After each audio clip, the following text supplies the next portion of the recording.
Welcome to simply America. हमें उम्मीद है कि आज की एपिसोड आप मिस नहीं करेंगे, क्योंकि ये उस सवाल के बारे में है जो आप हमसे सबसे ज़्यादा पूछते हैं, यानी अमेरिका आकर तालीम हासिल करने का तरीक़ा क्या है। पिछले दिनों वर्जीनिया के एक पाकिस्तानी रेस्टोरेंट पर आतिफ से मुलाकात हुई, जो हाल ही में अमेरिका पढ़ने के लिए आए हैं। उन्होंने बताया कि चूँकि पाकिस्तान में उन्हें अमेरिका में तालीम हासिल करने के बारे में काफ़ी मालूमात दस्तयाब नहीं थी, इसीलिए यहाँ आने में उन्हें ख़ास सी दुश्वारियों का सामना करना पड़ा। उनकी कहानी पाकिस्तान में रहने वाले बहुत से तलबा की कहानी है, जो अमेरिका आकर पढ़ने की ख्वाहिश तो रखते हैं, लेकिन इसके तरीक़ाकार से आगाह नहीं।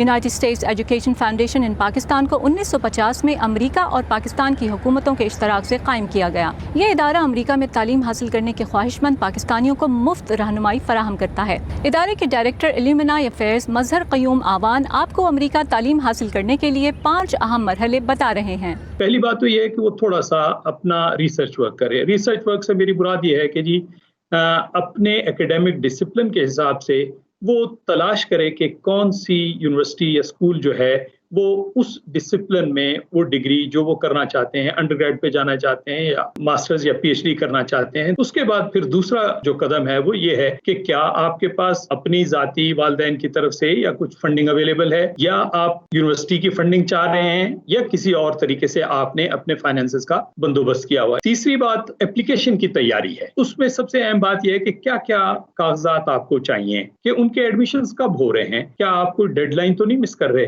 चौथा कदम है वो अल्टीमेटली स्टूडेंट वीजा का हुसूल है। पांचवा जो स्टेप है, जाने से पहले वो तैयारी कर ले कि मैंने जब जहाँ जाना है वहां पे सर्दी है, गर्मी है, मुझे क्या चीज लेके जानी है, मुझे पढ़ाई किस तरीके से करनी है। प्री डिपार्चर ओरिएंटेशन टाइप जरूर करते हैं उन तालिब इल्मों की जिनकी ऑलरेडी यानी एडमिशंस कंफर्म हो जाते हैं और वो बिल्कुल यानी तैयार होते हैं अमेरिका जाने के लिए। यहाँ मैं ये इजाफा कर दूं कि आपको अगर स्कॉलरशिप पे मिला है तो इतने डॉलर ज़रूर साथ रखें कि इब्तदाई दिनों में कोई परेशानी ना हो। अमेरिका में तालीम के लिए आप मुख्तलिफ स्कॉलरशिप प्रोग्राम्स के अलावा अपने अखराजात पर भी अंडर ग्रेजुएट यानी एसोसिएट या बैचलर्स के अलावा ग्रेजुएट यानी मास्टर्स और पीएचडी वगैरह में दाखिला भी ले सकते हैं। इंटरनेशनल स्टूडेंट काउंसलर लैला अलमुद्दीन के मुताबिक यहाँ तालीम के ख्वाहिशमंद इंटरनेशनल स्टूडेंट्स को कम से कम 2 साल पहले से इसकी प्लानिंग शुरू कर देनी चाहिए, क्योंकि ये एक तवील और पेचीदा अमल है।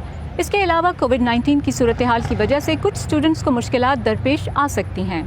मेरे ख्याल में ये इस बात पर मुनहसिर है कि स्टूडेंट किस मुल्क से आ रहे हैं। वो अमेरिकी यूनिवर्सिटी के एडमिशन ऑफिस और CDC वेबसाइट से मालूम करें कि आया उन्हें स्टूडेंट वीजा हासिल करने में कोई रुकावट तो नहीं, खास तौर पर कोविड-19 के हवाले से, जिसके लिए वैक्सीन लगवाना तो बुनियादी शर्त है, लेकिन मजीद शराइत मुल्कों की इनफरादी सूरत हाल के हवाले से भी हो सकती हैं। इस साल अमेरिका में ज्यादातर कॉलेज और यूनिवर्सिटियाँ मामूल के तरीके से खोलने का इरादा रखते हैं और चाहते हैं कि स्टूडेंट वैक्सीन लगवाएं, और जाहिर है कि फजाई सफर के लिए भी ये लाजमी शर्त है। अगर आपके पास पाकिस्तान से 4 साल की बैचलर डिग्री मौजूद है तो अमेरिका में अप्लाई करने का चांस बेहतर हो सकता है।